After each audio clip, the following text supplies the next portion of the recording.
안녕하십니까. 한 주간 잘 지내셨습니까? 예, 토요일 오후 시간에 또 공부하시는 분들 여러 가지로 수고가 많습니다. 예, 그리고 참 졸리는 시간인데 또 함께 공부할 수 있어서 또 감사하고요. 또 토요일 오후 시간이 아니더라도 따로 시간을 정해서 공부하시는 분들도 이렇게 시간을 내어서 공부하는 게 쉽지가 않은데 함께해서 너무 감사합니다. 자, 기도하고 우리 시작하겠습니다. 하나님 아버지 은혜를 감사합니다. 우리에게 믿음을 주시고 신앙을 주셔서 하나님의 은혜로 여기까지 이끌어 주시니 감사합니다. 우리 신앙의 기초 교리를 바르게 잘 알아서 우리가 올바른 신앙 위에 우리의 구원의 축복을 누리며 또 이러한 내용들을 통하여 하나님께 더 감사하며 신앙이 깊어지는 시간 되게 하여 주시옵소서. 성령께서 이 시간 우리와 함께 하여 주실 줄 믿사오며 예수님의 이름으로 기도하옵나이다. 아멘. 자, 오늘은 인간의 구원 두 번째 파트죠. 57페이지입니다. 여러분 이제 이거 하기 전에 외우셔야 되는 게 하나 있죠. 구원의 서정. 구원의 서정. 자, 같이 해볼까요? 시작. 소, 중, 회, 신, 칭수, 성, 영. 기억나십니까? 자, 따라해 봅시다. 소, 중, 회, 신, 칭수, 성, 영. 자, 봅시다. 자, 소는 소, 중, 회, 신, 칭수, 성, 영. 자, 소는 뭐라고요? 소명. 중은 중생. 회는 회심. 신은 신앙. 이거 믿음이라 그랬죠? 믿음. 칭은 칭의. 수는 수양. 성은 성화.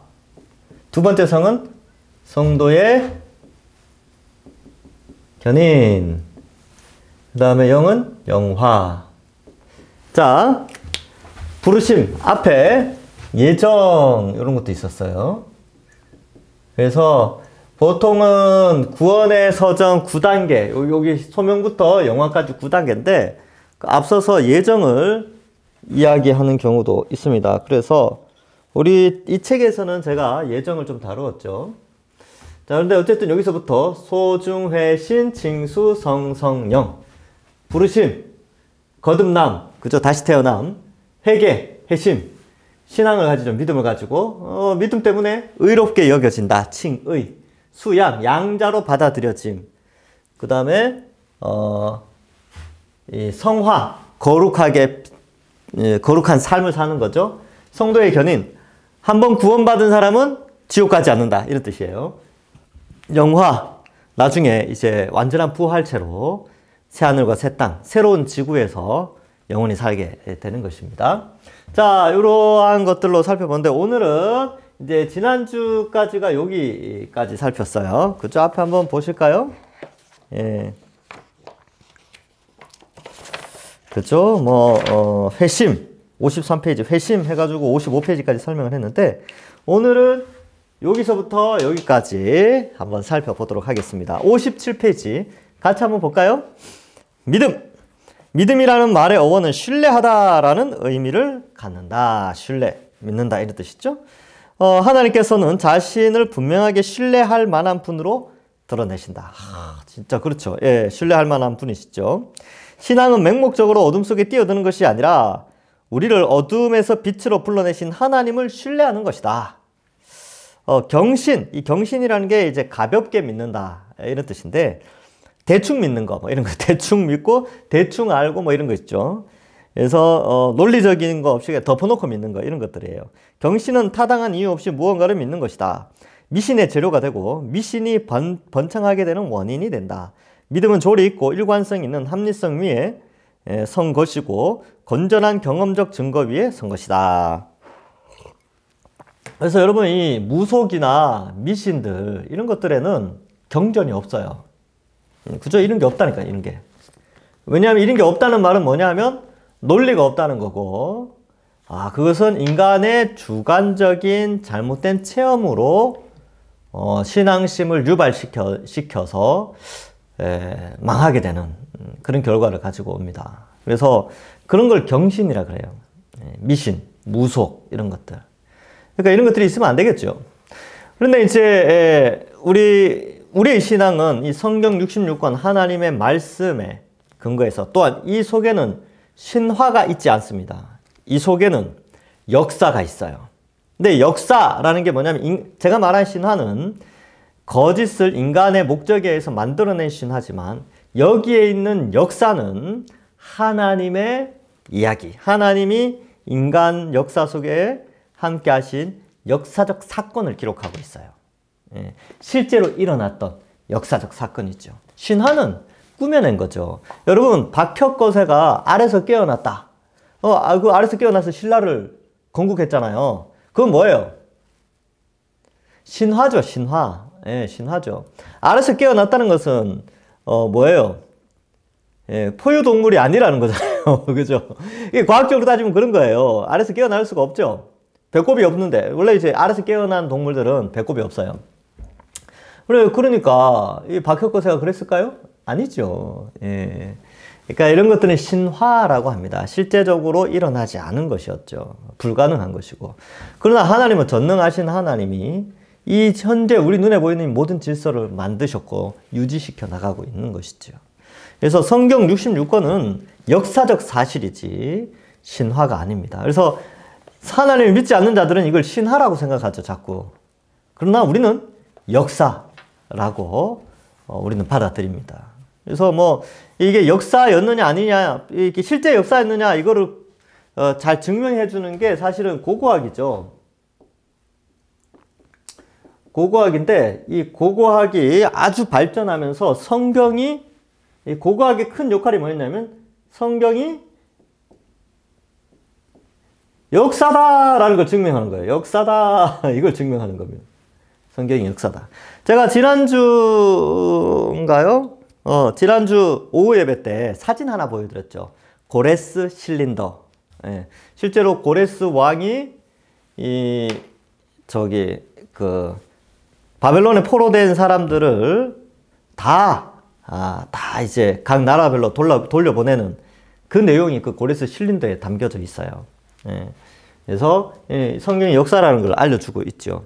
그리고 고레스라는 존재가 실존했다는 것도 우리가 알게 되는 것이죠. 역사를 통해서. 그죠? 그래서 고레스가 사실 여러분 이 교육학에서 굉장히 중요한 사람입니다. 인권이죠, 인권. 그래서 고레스가 노예를 해방하는 이런 문제들, 그 이스라엘의 노예를 해방하는 거잖아요. 그래서 노예 해방의 그 줄기를 찾아가면 고레스에서 찾을 수 있어요. 그래서 인권 뭐 이런 이야기 할 때 인권 공부하시는 분들이 항상 제 내용 중에 하나가 그 고레스의 그 내용이 있어요. 자, 그리고 뭐 출애굽하는 거, 홍해 건너는 거 있잖아요. 홍해 건너는 거. 이거 제가 나중에 출애굽기 할 때 다 그 고고학적인 증거들을 좀 보여드리겠습니다. 홍해 건너는 사건. 그 다음에 시내산의 위치. 이런 것들 다 고고학을 통해서 다 증명되어져 있죠. 그래서 지금 여러분 성지순례 가면 시내산이라고 가는데 거기가 저는 실제적으로는 시내산이 아니에요. 시내산은 저는 따로 있다고 봐요. 고고학적으로 따질 때 현재의 시내산이 아닐 확률이 높다. 그럼 고고학적으로 딱 따졌을 때 시내산은 아라비아, 즉 사우디아라비아에 있어요. 고고학적으로 보면. 근데 이제 사우디아라비아가 이슬람 국가죠. 그리고 메카가 거기 있잖아요. 메카. 그러니까 기독교적 고고학이나 이런 것들을 개방하지 않습니다. 하여튼 그래요. 자, 봅시다. 어쨌든 우리가 믿는 믿음은 역사죠. 일관성 있고 합리성 위에 건전한 경험. 이런 표현이 뭐냐면 건전한 경험적 증거, 이게 뭐냐면 역사적 증거예요. 그거 위에 서 있습니다. 복음은 역사적 사건에 기초한다. 하나님은 신화를 근거하여 믿으라고 하시지 않는다. 그래서 역사적 사건, 여기 줄 치십시오. 역사적 사건이에요. 성경은, 복음은 역사적 사건입니다. 믿음은 과거에 하나님께서 이루어 놓으신 것을 믿는 믿음에 근거하여 미래의 하나님을 신뢰하는 것이다. 그래서 기록된 성경을 통하여서 우리가 하나님을 믿고 또 하나님이 미래에까지 이렇게 해 놓으신다. 과거, 현재, 미래 모든 것을 주관하신다는 것을 믿는 것이죠. 우리가 믿음에는 보이지 않는 것들을 믿는 믿음이 포함된다. 그래서 안 보이는 것, 미래에 일어날 일은 우리가 볼 수 없죠. 그러나 그걸 믿는 거죠. 과거에 그런 일이 실제로 있었다는 건 믿잖아요. 그죠? 믿듯이 그 과거에 이 일을 하신 분이 미래에 어떤 일을 하실 거다라는 것도 역시 우리는 믿는다는 거예요. 과거를 믿었기 때문에, 과거에 하나님의 역사를 믿었기 때문에 미래에 하나님이 하실 역사를 믿는 거죠. 그래서 미래에 나타날 하나님이 하실 역사, 그죠? 그것이 아직 일어나지 않았죠. 보이진 않지만 마치 보는 것처럼 믿는 것. 그거를 믿음이라고 합니다. 그래서 유대인들은 현재 유대인들, 이제 과거의 유대인들은 이 성경을 쓸 때 그런 용어들을 많이 써요. 어떤 문법을 쓰냐 하면, 미래적 완료형, 이런 걸 써요. 미래적 완료형. 그러니까, 예언적 과거, 이런 표현을 쓰는데, 미래에 일어날 일이 워낙 확실하니까 과거형으로 써버려요. 그런 것들이 있어요. 그래서, 하여튼 그렇게 이제 이해하는 것들이 많죠. 자, 그 다음 봅시다.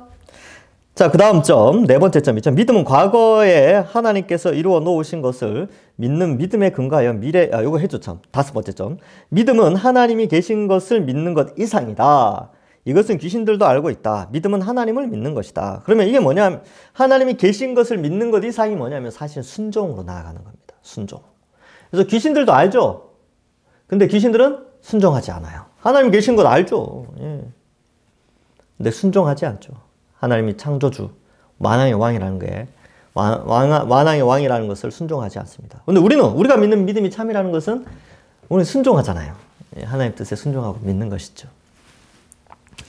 자, 마지막 점. 오늘날 직통계시를 통한 예언은 하나님의 약속 곧 말씀을 굳게 잡고 미래로 나아가는 믿음을 왜곡하고 있다.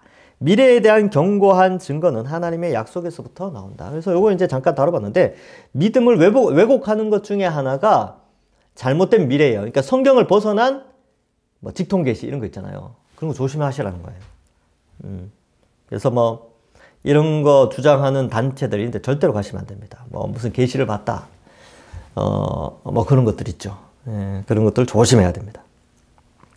그래서 국내의 직통 게시파도 있고요. 해외 직통 게시파들도 많아요. 해외에도 뭘 봤다 이런 사람들 많거든요. 그런데 흔들리면 안 됩니다. 내가 본 천국, 내가 본 지옥 이런 거 믿으면 안 돼요. 다 가짜입니다. 하나님이 여기서 보여주시지 않은 거 외에 다른 거 봤다고 하는 건 다 역사적으로 2000년 기독교 역사에서 다 이단, 사이비로 다 드러났어요. 조심하셔야 돼요. 그런데 흔들리셔도 안 됩니다. 구원에 이르는 믿음. 자, 어린아이와 같은 믿음과 어린아이의 믿음 사이에는 차이가 있다. 악에는 어린아이가 되고 지혜는 어른이 되어야 한다. 단순하지만 유치하지 않다. 그렇죠? 자, 구원에 이르는 믿음은 내용을 갖고 있다. 우리는 어떤 것을 단지 믿는다는 것만으로 의롭다 여김을 받지 못한다. 칭의는 성실성의 문제가 아니라 올바른 교리, 즉 기독교의 기본 진리를 알고 그것에 동의하며 신뢰하여 순종하는 믿음의 바탕을 둔다. 여기 이제 줄 치십시오. 동의, 그죠? 진리를 알고 이렇게. 그럼 밑에 합시다. 밑에 나오니까. 복음 진리에 관한 지적인 동의, 여기 줄 치시고요. 그 다음에 믿음은 지식을 통한 동의가 필요하다. 지식과 동의, 여기에 줄을 치시는 것이죠. 그리고 또한 신뢰로 나타나야 된다. 그래서 여러분, 우리 역사적, 믿음의 선배들이 정해놓은 믿음의 정의라는 게 있어요. 믿음의 3요소. 믿음의 3요소. 믿음을 이루는 3가지 요소가 있다는 거예요. 뭐냐 하면, 지식, 동의, 신뢰. 그래서 이 지식은 지적인 반응이죠. 동의는 감정적인 반응이에요. 그래서 이거를 신뢰는 의지적인 반응이에요. 그래서 지정의, 이걸 인격이라 그랬죠. 전인격, 지성과 감정과 의지 행동하는 건데, 이것을 전인격이라고 하는데, 믿음은요 전인격적인 요소가 있어요. 그래서 지식은 복음이죠. 복음의 지식이죠. 그 다음에 경험의 지식 아니에요. 성경 지식이에요. 성경 지식. 경험 지식 아닙니다.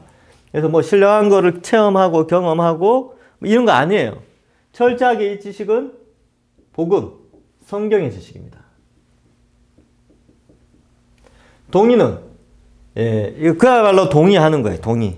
감정적이죠. 그래서 마음에 뭐 영접한다 이런 뜻으로 가지고 있죠. 영접. 복음을 영접하는 거죠. 그러니까 마음으로.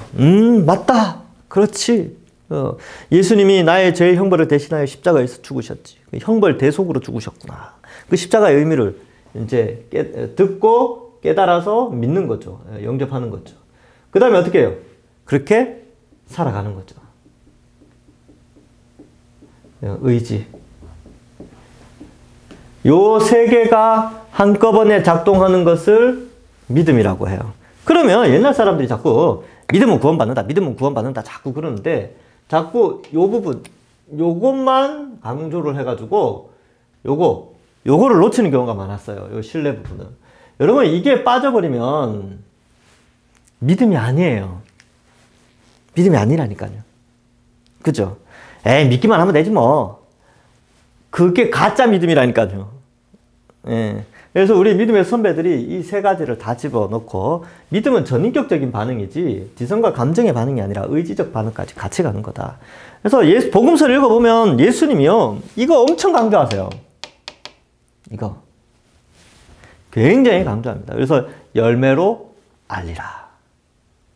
누구든지 뭐 주여 주여 나라 한 자라도 천국에 갈 수 없다. 믿고 순종하는 자. 그가 하나님 자녀가 되죠. 그래서 이 부분이 굉장히 중요한데 오늘날에 이걸 자꾸 빼놔요. 왜요? 왜 그럴까요? 이런 거 강조하면 어때요? 사람들 떠나가니까. 요거 두 개 해가지고 요 두 개만 가르쳐도 사람들 좋아하니까 그냥 이 정도로 이렇게 하는 건데 사실 그거 옳지 않죠. 그래서 굉장히 중요합니다. 이거 이야기하면 싫어하더라고요. 싫어해요. 왜? 자기 마음대로 살고 싶고 천국도 가고 싶은데 천국 가기 위해서 자신의 이 믿음의 요소 안에 마음대로 살지 못하도록 하는 죄를 억제시키는 그런 것들이 있으니까 싫어하는 거죠. 그러면 안 돼요. 자, 그래서 믿음에는 합당한 열매가 나타나야 하는 것이다. 구원에 이르는 믿음에는 그리스도를 저 위에서 한 7, 8번째쯤 됐죠. 구원에 이르는 믿음에는 그리스도를 믿는 믿음과 그리스도를 향한 사랑이 포함된다. 복음에 대한 지식과 동의가 그리스도를 향한 신뢰와 사랑으로 나타나야 하는 것이다. 이게 진짜 믿음이에요. 자, 그 다음 칭의. 카톨릭의 칭의 개념. 여러분, 의롭게 된다라는 이 주제가 굉장히 수백 년간 지금 아주 핫 이슈입니다. 칭의 문제가 굉장히 중요해요. 카톨릭의 칭의 개념. 세례를 통해 의롭게 된다. 그러니까 우리는 예수님을 믿으면 의롭게 된다 그러잖아요. 근데 카톨릭은 세례를 받을 때 의롭게 되어지고 또 의롭게 되어졌다가 다시 멸망의 길로 들어설 수 있기 때문에 고해성사를 통해 칭의가 회복된다라고 봐요. 카톨릭은 그렇게 가르쳐요. 그래서 고해성사는 믿음에서 파손된 사람이 다시 칭의를 얻는 도구가 되어진다고 카톨릭에서 이야기하는 거예요. 믿음에 의한 칭의는 인정하지만 믿음으로만은 부족하여 필요 조건으로 선행이 첨가되어야 한다고 본다. 이게 무슨 말이냐? 자, 여러분 우리는 행위의 요소가 믿음 안에 있다라고 보잖아요. 근데 카톨릭은 믿음과 행위를 구분합니다. 행위를 구분해요. 그래서 믿음도 있어야 되고 행위도 있어야 되는데 행위적 요소가 이제 문제가 발생하면 얼마든지 지옥 갈 수 있다. 이렇게 표현을 해요. 그래서 믿음에 대해서 이런 거 있지. 그러나 또 행위를 통하여서도 보충을 해야 된다. 이게 이제 이 행위는 보충 개념이에요.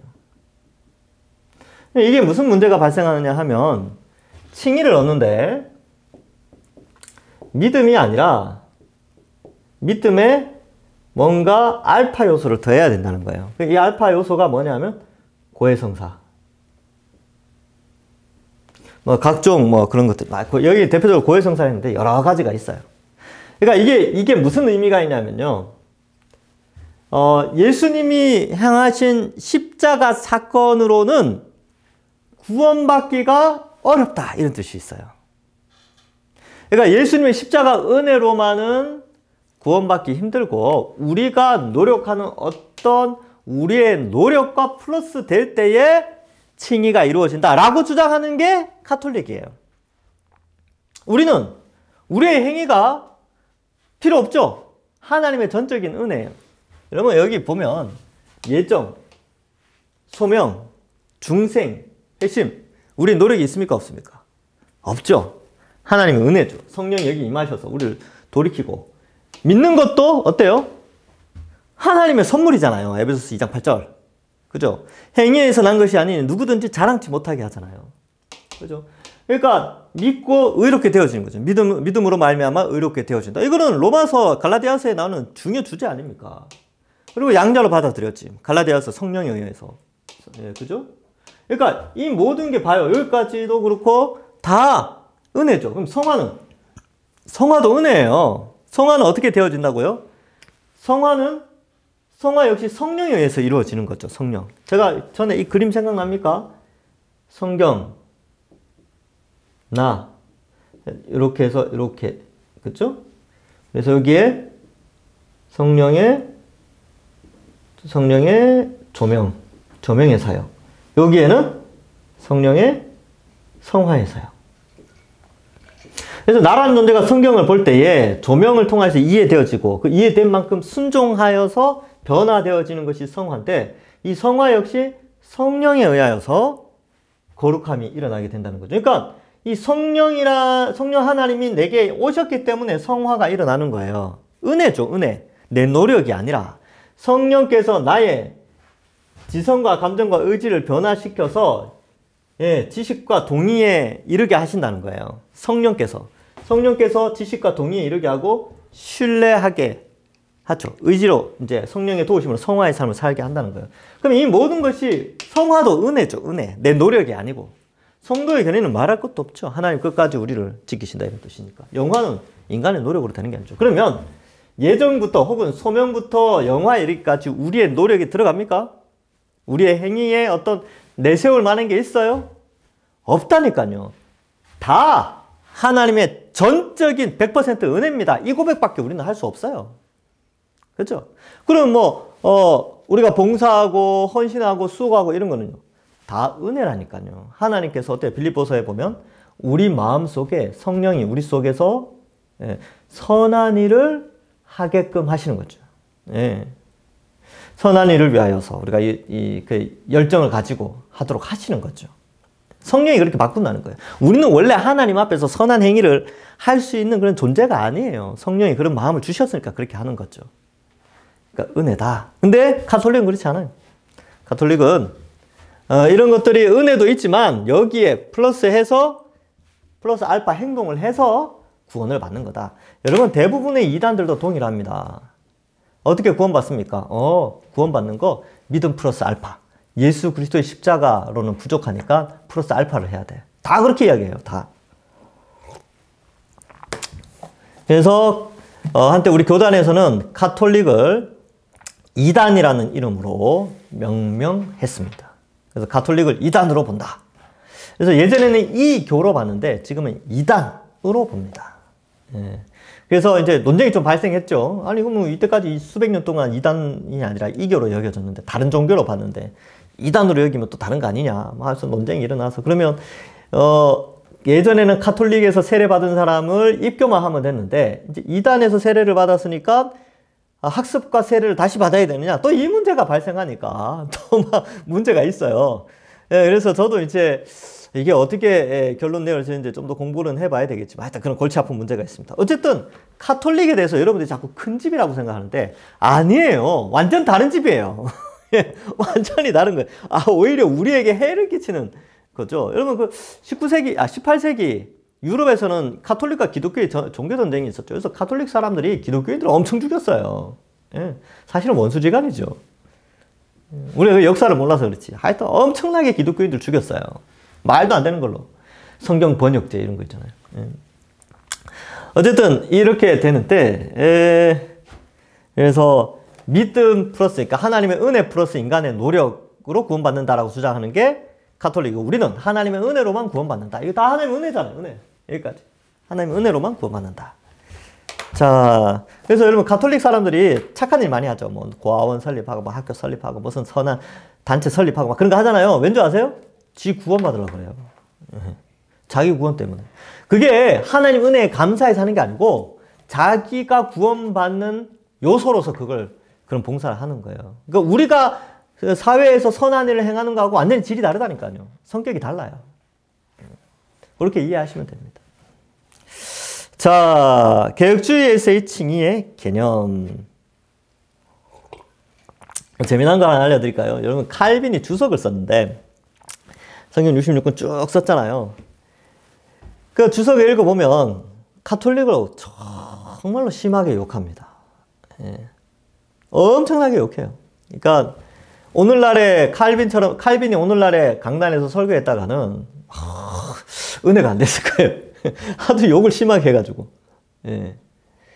그래서 뭐 교황 누구는 어떤 가톨릭 사제는 사탄의 뭐 수발을 드는 아부꾼에 불과하고 뭐 이런 식으로 아주 인격 모독을 많이 하죠.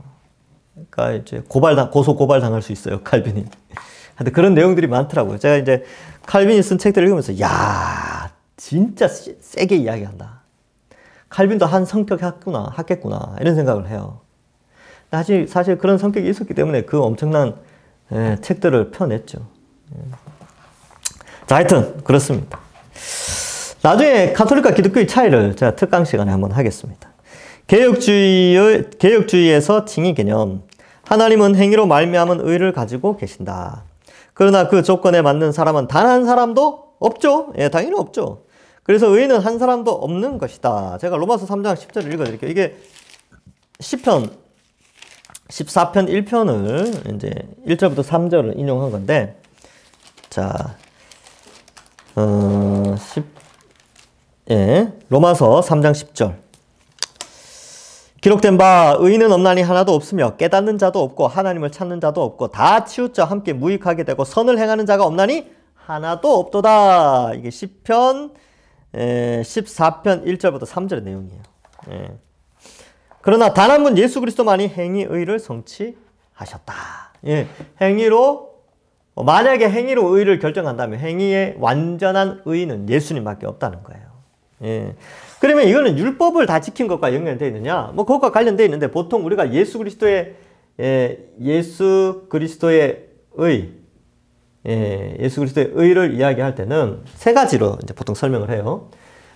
성부, 성자, 성령 하나님이 태초에 계획하셨던 이제 성육신에 대한 순종. 그래서 이 땅에 오신 거죠.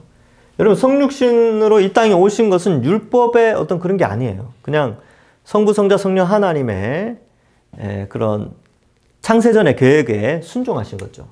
그다음 두 번째, 이 땅에 오셔서 죄를 짓지 않은. 그죠? 이 표현은 이 죄를 어떻게 정의 내린가에 조금 다른데, 죄를 하나님의 뜻에 반역하는 거, 하나님 뜻에 거스리는 것으로 죄를 생각해야 돼요. 그러니까 율법으로 생각하면 안 됩니다. 율법을 어긴 것, 뭐 이렇게 하는 것은 조금 어폐가 있어요. 왜냐하면 예수님이 율법의 조항을 어긴 적이 있거든요. 안식일날 밀 이삭 자르고 이런 거 원래 못하게 돼 있어요. 안식일날 뭐 이렇게 병 고치고 이런 거 못하게, 이게 율법 613가지 규정에 어긋나는 거예요. 그러니까 그 유대인들이 만들어 놓은 613가지 율법 조항을 예수님이 다 지켰다. 이렇게 해석을 하면 안 됩니다. 그래서 예수님이 율법을 완전히 지키셨다라는 의미는 율법의 근본 정신인 하나님 사랑과 이웃 사랑을 완전히 실천하셨다. 이런 의미가 있어요. 그래서 죄를 짓지 않음. 그래서 율법을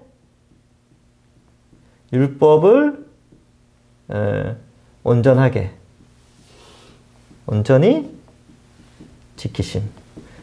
이 온전히라는 게 이제 율법의 의미죠. 율법의 원래 하나님 사랑, 이웃 사랑이니까 이걸 완전히 다 지켰고, 그 다음에 십자가의 순종. 그래서 요 세 가지를 예수 그리스도의 의로 많이 표현합니다. 그래서 여기 다 순종이에요. 이것도 순종이죠.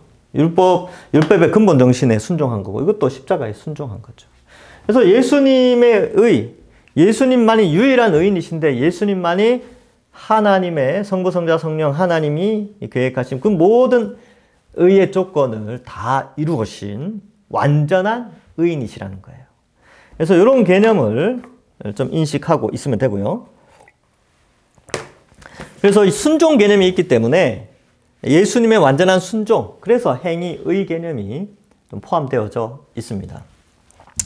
여기서 행위의는 약간 율법의 조항들과는 좀 상관이 없는 그런 의미가 있겠죠. 자, 밑에서 5째 줄. 예수님은 행위의를 성취하셨고, 우리가 그리스도 안에 있게 되면 예수님의 의가 우리에게 전할 전자에 더할 가자예요. 더하여져서 전가되어져 우리가 의롭다 칭함을 받는다. 그죠? 예수 그리스도의 공로로 우리가 의롭게 되는 은혜를 받는다. 이렇게 되어져 있습니다. 칭의는 예수 그리스도의 공로와 하나님의 은혜죠. 자, 이거 좀 지울게요.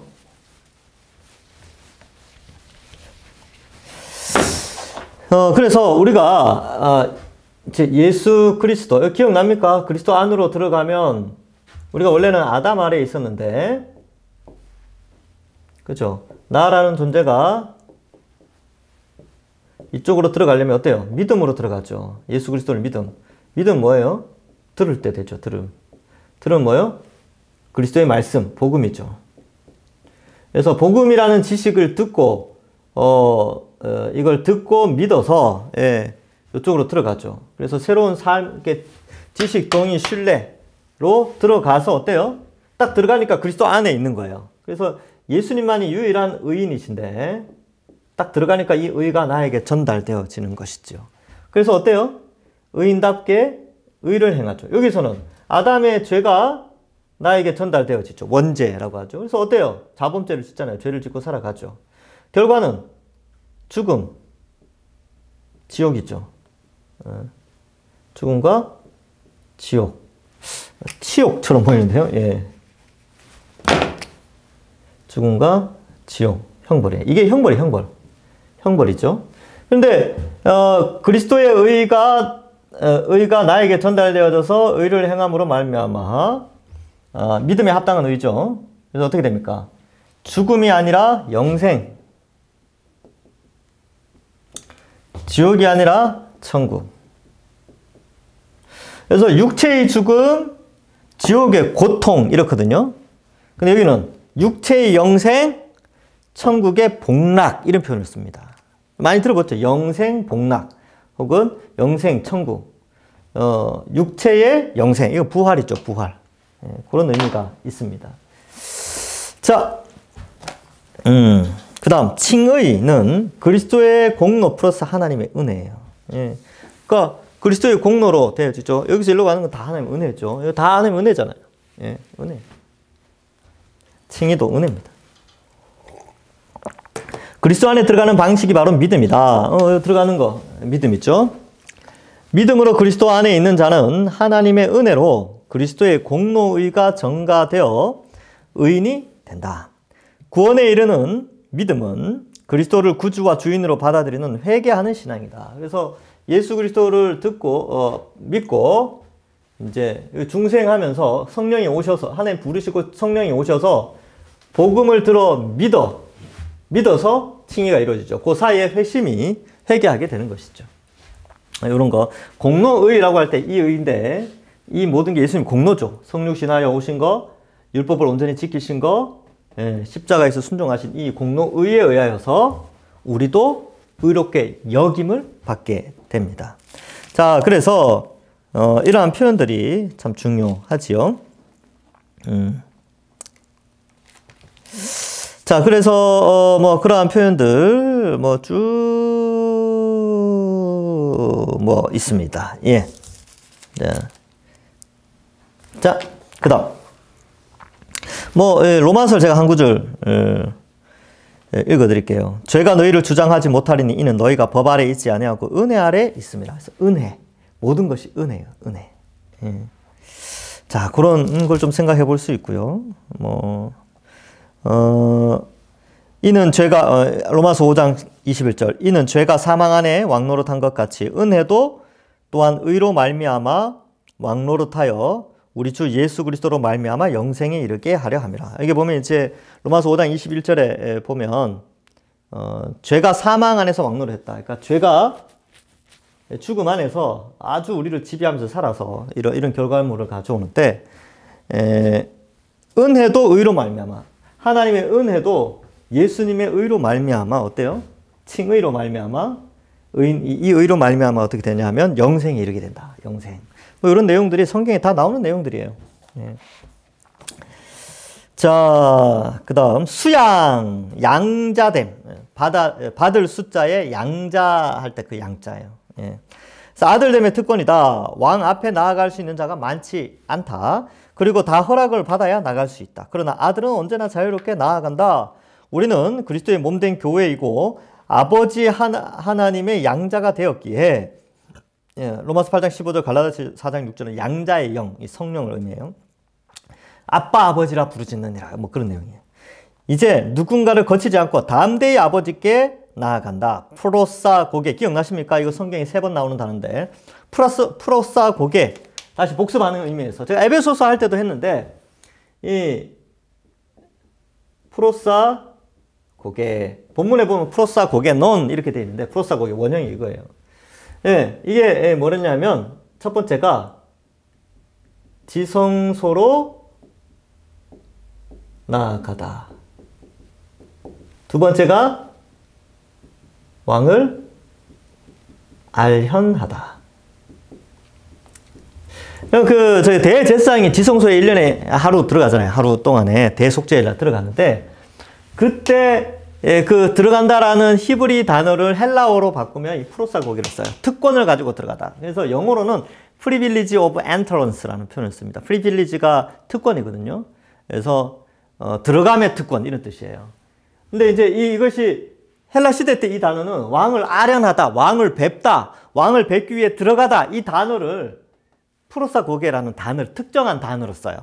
그러니까 일반적으로 나 이제 왕한테 들어갈래 이 단어를 쓰지 않고 그냥 들어간다 이런 단어 쓰지 않고 나 이제 왕 앞에 특권을 가지고 아련을 해. 우리 용어로 우리 이제 어려운 말로 하면 그런 의미가 있습니다. 이 두 가지 의미가 이 단어 속에 담겨져 있어요. 근데 우리가 이제 그런 수양 아들 되어짐으로 여러분 하나님의 아들이니까 하나님의 자녀니까 지성소로 당연히 직통으로 들어가죠. 옛날에는 못 들어갔죠. 가톨릭도 이렇게 못 들어가요. 가톨릭도 사제들, 신부들 통해서 들어가잖아요. 근데 우리는 하나님의 자녀가 되었으니까 얼마든지 하나님께 나아가죠. 근데 단 예수 그리스도의 이름으로. 우리 기도할 때 어때요? 예수님의 이름으로 기도하옵나이다. 이렇게 기도하잖아요. 가톨릭 사람들은 좀 불쌍해요. 맨날 거쳐서 가야 되고. 안 좋아요. 왕을 아련하다. 아들인데 당연히 아버지 함부로 그냥 뵈면 되죠. 아버지 저 갑니다. 이렇게 그래 와라. 그러면 이제 가서 뵙고 그런 거죠. 특권을 가지고 들어가는 거예요. 그래서 이 아들됨의 특권을 의미한다. 프로사 그게 여기 성경에 3번 나오는 단어니까 좀 알아놓으면 좋겠죠. 그렇죠? 그 다음 아들됨은 상속권을 의미한다. 고대 문화에서 상속은 아들에게만 주어진 특권이었다. 딸들은 결혼을 함으로 그 남편의 상속물을 함께 누리게 된다. 성경에서 우리의 정체성을 하나님의 아들이라고 할 때는 성별이 아닌 상속권을 얻은 자라는 것을 명심해야 합니다. 그래서 우리는 다 하나님의 아들이 되었어요. 라고 할 때 이것은 성별을 의미하는 게 아니라 상속권. 2000년 전에는 아들한테만 상속을 줬잖아요. 우리나라도 마찬가지였죠. 불과 몇십 년 전만 해도 아들한테만 상속권 줬죠. 근데 요즘이야 이제 딸들도 다 상속을 받는데 옛날에 유교 시절에는 딸들은 상속권이 없었어요. 마찬가지로 2000년 전에 로마 고대 지중해 연안에도 마찬가지였죠. 그래서 이 아들이라는 용어를 특별히 쓰는 이유는 상속권 때문에 그렇습니다. 자, 성화 한번 볼까요? 성화. 믿음과 행위, 성화의 삶. 사실 분리되는 게 아니라 그랬어요. 아까 믿음에 지워져 버렸네. 믿음의 3요소. 이 신뢰, 의, 살아가는 거. 이게 이 행위가 분리되는 것이 아니라 믿음 안에 있는 거예요. 그죠? 그래서 믿음이 있다 그러면 당연히 그 삶이 자연스럽게 나타나는 거죠.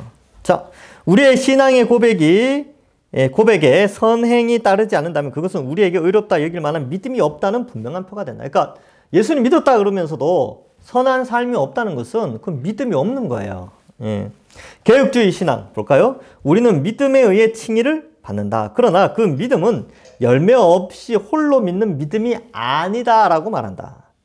그래서 진정한 칭의는 언제나 성화의 과정이 그 결과로 나타난다. 그래서 칭의를 받으면요, 필연적으로 성화가 시작됩니다.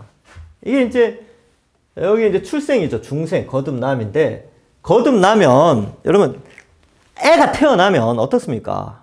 애가 움직이잖아요. 숨 쉬고 젖 먹고 똥 싸고 자고 울고 그렇게 하죠. 그게 왜 그렇게 하냐면요, 애가 살아있다는 뜻이에요. 예. 그러면 진짜 우리가 예수님을 믿고 나서 새 생명을 얻었다라면 새 생명을 얻은 생명 현상이라는 게 일어나잖아요. 그죠? 아, 내가 진짜 살아있는 새 생명을 얻은 자구나 라고 나타나는 현상, 생명 현상이 뭐냐면 회심을 하게 되고요, 믿음을 가지게 되고, 그렇지, 말씀을, 그러니까 하나님을 더 알아가는 이 지식과 동의와 신뢰의 작용이 일어나게 돼 있어요. 그래서 믿음. 그리고 이거는 이제 우리가 의지적인 작동으로 하는 것이 아니라 이거는 하나님이 칭의롭다라고 하는 거니까 그렇고, 생명 현상이라기보다는 출생 신고 뭐 이런 개념으로 이해하시면 돼요. 그래서 부모가 자녀의 출생 신고를 하듯이 하나님이 우리를 중생, 성령이 우리 속에 오심으로 복음을 들을 때, 우리 속에 오실 때 의롭다라고 여겨주는 거예요. 그러면 어떻게 됩니까? 아들이 되어지지요. 양자로 받아들여지고. 그러면 이렇게 중생하여서 생명 현상이 있는 가운데 아주 중요한 생명 현상은 바로 이거죠. 이거 성화예요. 내가 새 생명을 태어났다는 것이 거룩한 삶으로 나타나기 시작하는 거예요. 애기들이 숨 쉬고 똥 싸고 밥 먹고 뭐 이렇게 하는 것처럼 살아가는 생명 현상이 성화로 반드시 나타나요. 이게 성화가 없으면 죽은 거예요. 성화가 없으면 앞에 있는 이 모든 것들이 다 없는 거예요.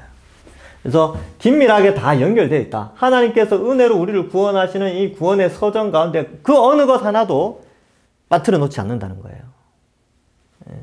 그래서 어느 것 하나는 제외시키면 그 믿음은, 그 신앙은 다 가짜입니다. 자, 그래서 거기 진정한 칭의는 언제나 성화의 과정이 결과로 나타난다.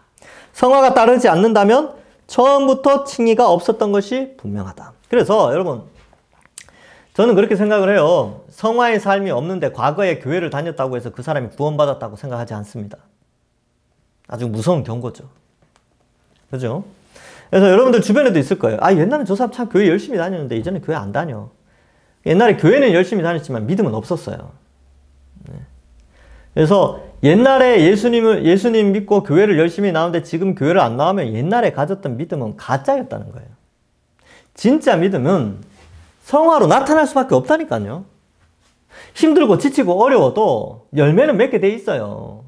예, 지금 그죠? 힘들죠. 지금 이렇게 농사 짓는 분들 참 힘들어 하죠. 근데 열매로 하는 거예요, 열매로. 그 나무가 진짜 살아있다는 것은 열매를 맺을 때 알게 되는 거잖아요. 열매가 맺히니까. 아, 살아있구나. 겨울에 보면 어떻습니까? 겨울에 보면 나뭇잎 다 떨어져 있고 막 죽은 것 같은데 봄 되면 싹 피고 열매 맺고 결과죠. 믿음이 삶으로 나타날 때 그의 믿음이 참이구나라는 걸 알 수 있다는 거죠. 근데 또 한편으로는 이렇게 생각해 볼 수 있어요. 그래서 코로나 과정을 거치면서 우리가 이 신앙의 생명 현상이 상당히 둔화될 수는 있겠죠. 그러나 이제 다시 원래대로 돌아가면 다시 나오고 신앙생활 해야 돼요. 그죠? 잠시 둔화되거나 성화의 과정 자체가 좀 느리거나, 애들도 그렇잖아요. 그죠? 좀 늦게 생명 현상은 있는데 좀 늦게 좀 자란다든지 그런 사람들 얼마든지 있기 때문에 그런 건 있을 수 있죠. 급박하게 신앙이 확 자라고 이러면 참 좋겠는데 그렇지 않고 다른 사람들에 비해서 더 느리고 그렇게 신앙이 자라는 사람들도 있으니까요. 그런 경우 말고 정말로 예수님 믿는다면 생명 현상, 즉 성화의 삶은 필연적으로 나타나게 돼 있어요. 오늘날에는 이게 너무 약화되어서 문제죠. 예, 한국교회 안에가 이 문제가 커요. 사실은. 예.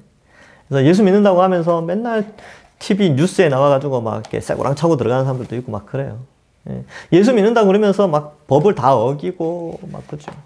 그런 사람들도 많고 좀 안타깝습니다. 예. 그래서 예수 믿는 사람들은 어떻게 해서든지 거룩한 삶을 살려고 다른 사람의 유익을 위하여 그렇게 살아가는 것이죠. 유익. 예. 자, 그 다음 밑에서 셋째 줄. 예. 야고보가 말한 행함이 없는 믿음은 죽은 믿음이라고 한 것은 역설적으로 살아있는 믿음을 성화히 삼고 선행을 낳게 된다는 의미다. 그러니까 믿음이 살아있다는 것은요, 이 신뢰, 행위적인 요소, 의지적인 요소가 반드시 있다는 거. 그래야 그 사람의 믿음이 있다고 여겨진다는 거예요. 그래서 행위를 분리시키는 게 아니라 믿음의 요소 안에 집어넣었다니까요. 우리 믿음의 선배들이. 그만큼 믿음과 행위는 같이 생각해야 되지 분리해서 생각하지 않습니다. 그러니까 애가 태어났어요. 애가 태어났는데 숨은 3일 후에 젖은 뭐 30일 후에 먹고 애가 태어나서 똥은 뭐 2달 후에 싼다. 그런 과정이 있습니까? 아니죠. 동시에 일어나죠. 그러니까 중생하면 이 모든 게 동시에 일어난다니까요. 시작돼요. 그러니까 중생하고 나서 성화가 1년 후, 2년 후에 나타나는 게 아니라 중생하면 성화가 시작되는 거예요. 자, 39페이지 제일 밑에.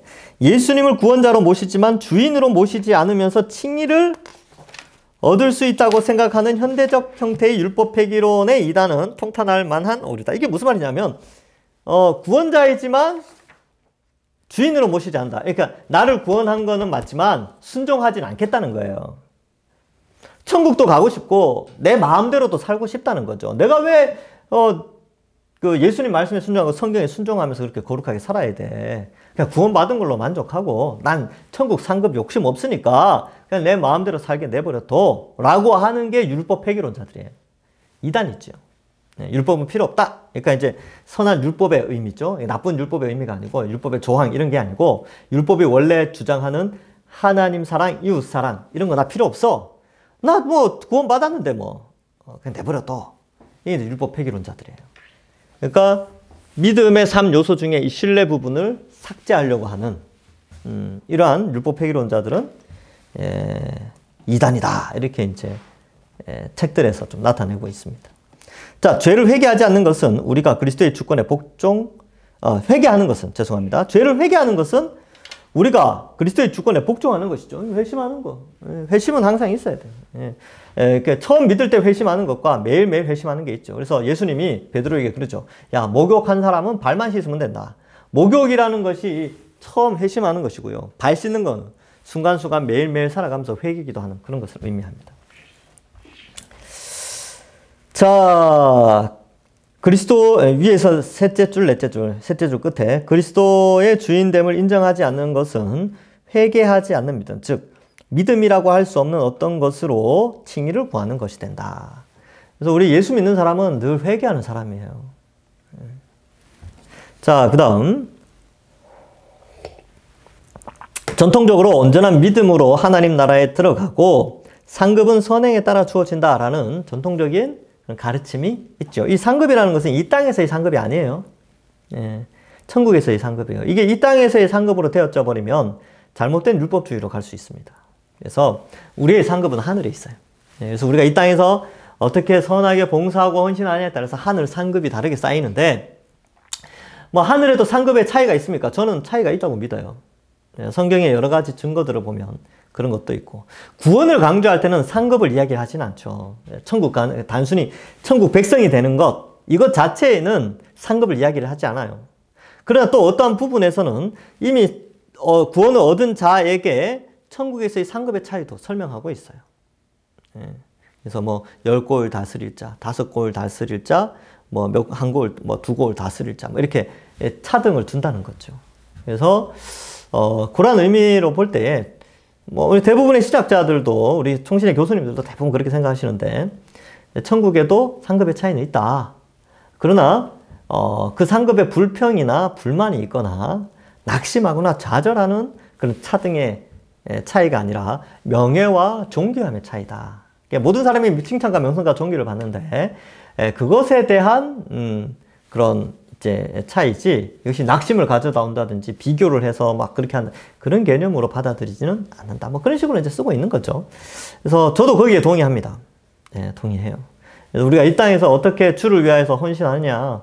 예수님도 그랬죠. 너희 상급을, 너희 보물을 하늘에 쌓아두라. 그랬지 않습니까? 그죠? 그래서 그만큼 하늘 상급이 중요하다. 성화와 좀 관련되어 있다. 자, 그 다음. 시간이 벌써 이렇게 많이 지나갔네요. 예. 좀 많을 것 같은데. 성도의 견인. 예. 성도의 견인까지만 하죠, 뭐. 쭉 한번 그냥 읽어 보겠습니다. 이건 뭐 어려운 내용이 아니니까 보겠습니다. 로마 가톨릭과 오해들. 사람들이 자신의 구원을 잃어버릴 수 있다고 가르친다. 뭐 그래요. 이게, 예. 만일 고해성사를 거쳐 회복하지 않으면 지옥 가게 된다. 예수님 믿었지만, 예. 믿고 뭐 칭의를 얻었지만 지옥에 간다. 이렇게 돼버리는 거죠. 그래서 이게 이제 가톨릭의 가르침이에요. 우리 가르침이 아니에요. 예. 오해하시면 안 되고. 히브리서 6장의 경고, 그 다음에 자기가 도리어 버림이 될까라는 이 두 구절을 좀 오해하고 있어요. 예, 그래서 가톨릭은 성경을 좀 오해해서 해석을 했다. 전통신학, 우리 정통주의적 신학은 어떻게 되느냐. 성도의 견인은 영원한 안전이라고 불리기도 한다. 구원에 이르는 믿음을 가졌다면 결코 그것을 잃어버릴 수 없으며 만일 그것을 잃었다면 애초부터 갖고 있지 않았다고 보아야 한다. 이렇게 보는 거죠. 옛날에 믿음이 있었는데 지옥 갔다. 그런 말은 없다는 거예요. 원래 믿음이 없었다는 거죠. 예. 요한일서 2장 19절. 그들이 우리에게서 나갔으나 우리에게 속하지 아니하였나니 이는 만일 우리에게 속하였더라면 우리와 함께 거하였으려니와 그들이 나간 것은 다 우리에게 속하지 아니함을 나타내려 함이니라. 원래 없었다는 것을, 원래 신앙체계가 없었다는 것을 말하는 것이죠. 자, 그 다음. 하나님께서 우리의 구원을 보존하신다는 약속의 말씀에 달려있다. 기독교의 견인, 이끌고 간다는 거죠. 견인은 은혜로, 오직 은혜로 인한 것이다. 하나님은 그가 선택하실 때 그가 가지셨던 목적이 좌절되지 않는다고 보증하신다. 그래서 성령이 내주하시고 떠나지 않는다. 로마서 8장 30절. 또 미리 정하신 그들을 또한 부르시고 부르신 그들을 또한 의롭다 하시고 의롭다 하신 그들을 또한 영화롭게 하셨느니라. 그래서 미리 정했다가 안 부른다든지 불러놓고 의롭다고 여기지 않는다든지 의롭다고 해놓고 영화롭게 하지 않는다든지 이런 거 없다는 거예요.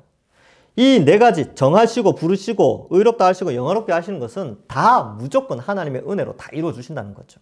성경이 그것을 약속하지 않습니까? 그러니까 중간에 지옥 가는 건 없다.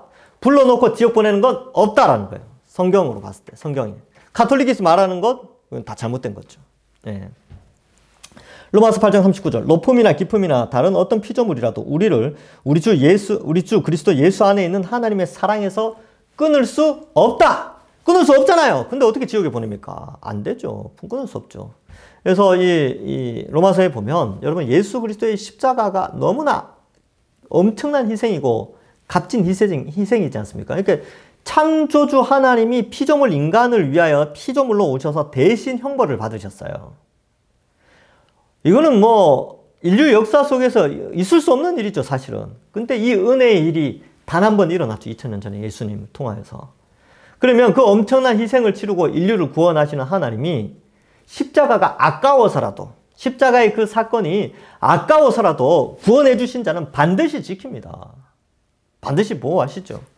성도의 견인. 그런 의미예요. 하나님께서 성도를 끝까지 믿음에서 혹은 천국 구원해놓고 지옥 가지 않도록 끝까지 책임지고 끌고 가신다는 거예요. 예. 그 견인차 보면 알죠? 견인차. 견인해가는 견인차. 견인해 끌려가는 차는 안에서 아무리 시동 걸고 이게 이제 펜들 돌려도 앞에 있는 견인차가 가는 대로 가는 거예요. 그러니까 우리의 삶이 때로는 좀 부족할 수 있죠. 뭐 이렇게 성화의 삶도 살아야 되지만 때로는 연약함도 있잖아요. 성화의 삶을 살지만 그 가운데 연약함도 있다는 거죠. 그럴 때마다 내가 성화의 삶을 살지만 내가 이 죄를 지었네, 지옥 가는 거 아닌가? 이렇게 생각할 필요 없다는 거예요. 왜? 우리는 이미 끌려가고 있기 때문에. 하나님의 은혜에 의해서 영화의 단계로 끌려가고 있는 자들이거든요. 그럼 어떻게 해요? 우리는 회개하고 결단하고 또 성화의 삶을 살도록 결단하면서 살아가는 거죠. 또 연약할 수 있죠. 예, 연약할 수 있어요. 맞아요. 저도 연약하고 여러분도 연약하죠.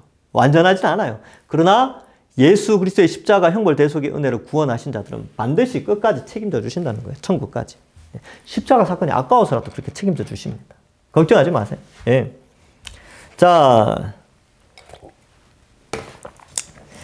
위에서 셋째 줄 61페이지. 우리는 잠시 동안 넘어질 수 있지만 완전히 최후까지 타락할 수 없다. 그리스도가 중보하시어 우리의 구원을 보전하신다. 예, 방금 전에 말씀드렸던 거예요. 구원의 확신. 구원의 확신을 부지런히 구하는 것은 우리의 의무이다. 구원의 확신은 우리를 더욱 성화시킨다. 구원의 확신과 관련하여 네 가지 부류 혹은 상태가 있다. 이거 이제 재밌어요. 구원을 받지 못했으며 자신이 구원받지 못했다는 것을 아는 사람들, 불신자들이죠. 예. 구원받았으나 자신이 구원받았다고 확신하지 못하는 사람들, 이건 믿음이 연약한 자들. 연약한 자들. 믿음이 있긴 한데, 그죠? 구원을 받았으나 라고 되어 있으니까 이미 구원받은 자는 하나님 끝까지 책임지잖아요. 근데 마음속에는 자꾸 의심이 드는 거죠. 내가 구원받은 거 맞나? 이렇게 생각하는 건데, 이런 사람들은 구원의 확신이 없다라고 표현하는데, 구원의 확신이 연약하다. 이렇게 또 이해할 수 있어요. 이런 사람들은 믿음이 강한 자들이 도와줘야 됩니다. 세 번째, 구원받았으며 자신이 구원받았음을 아는 사람들. 구원의 확신이 있는 사람들이죠. 아, 내가 구원받았구나. 내 비록 연약하지만 하나님 나를 구원하셨구나. 예수님이 나의 죄의 형벌이 되시나요? 십자가에서 죽으셨구나. 이걸 진짜 믿어지고 믿고 확신하며 천국 백성이 되었다라고 믿는 사람들이죠. 이게 이제 일반적인 우리 성도들이에요. 근데 구원받지 못했으나 이 사람들이 골치 아픈 거예요. 마지막 부류.